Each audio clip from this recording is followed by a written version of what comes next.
How many of you have heard of Event 201? Event 201 is a simulation that they did right before COVID hit, and it was a drill for how to handle pandemics.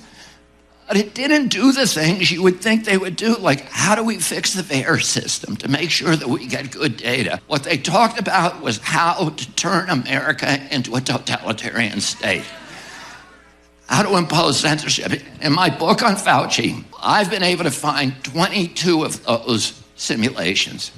And they have been practicing this for year and year. It's all sponsored by the CIA, as I demonstrate. Fauci and Bill Gates play key roles in them.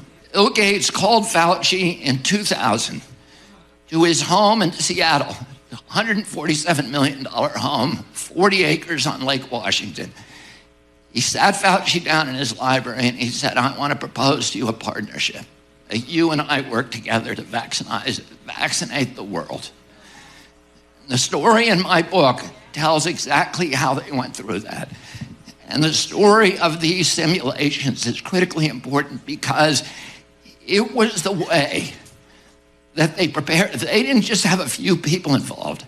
They had hundreds of thousands. Cops these were all top secret.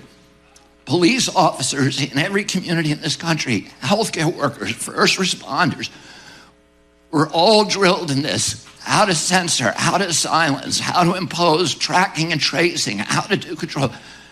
So they all went through these drills again and again, and it was a way of drilling and practicing a coup d'etat against American democracy. All of the techniques they use, I've spent a lot of time studying the CIA because my family was in a 60-year fight with them, and I wrote a book about that battle called American Values.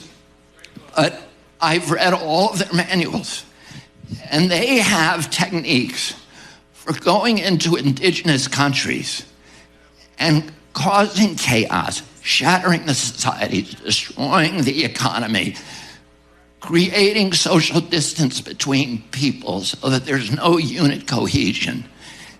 And then when everybody is demoralized and destroyed, coming in with a centralized control and imposing, as they did with all of us, they locked down America in a hostage taking.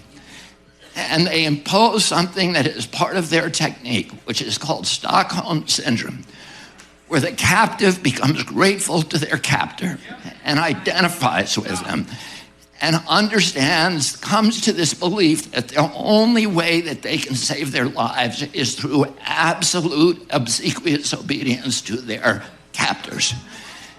And all of these drills were intended to impose and to induce that condition in the entire public. And I'll tell you one other thing. The CIA did a series of mind control experiments back in the 60s and 70s called MK Ultra and Project Artichoke. And one of the famous experiments was called the Milgram experiment. And the Milgram experiment, and you guys look it up, Milgram experiment. What they did is they brought volunteers from every walk of life, college professors, construction workers, everybody. They put them in a room with a doctor in a lab coat, a figure of authority. And he would tell them, turn up the electricity and shock the person who's in the next room. That person was an actor. And they would tell him, turn it up higher, turn it up higher. It went into the death zone. 67% of the people put it into the death zone, even though many of them weren't crying at the time. They were begging the doctor not to make them do it.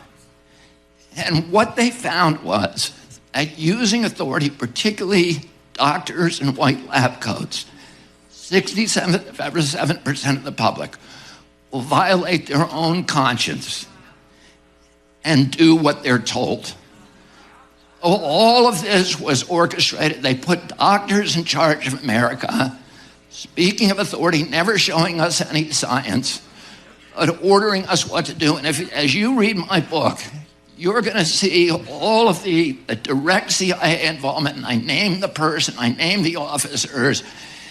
year after year that were directly involved, partnered with Bill Gates, partnered with Tony Fauci, creating these scenarios in anticipation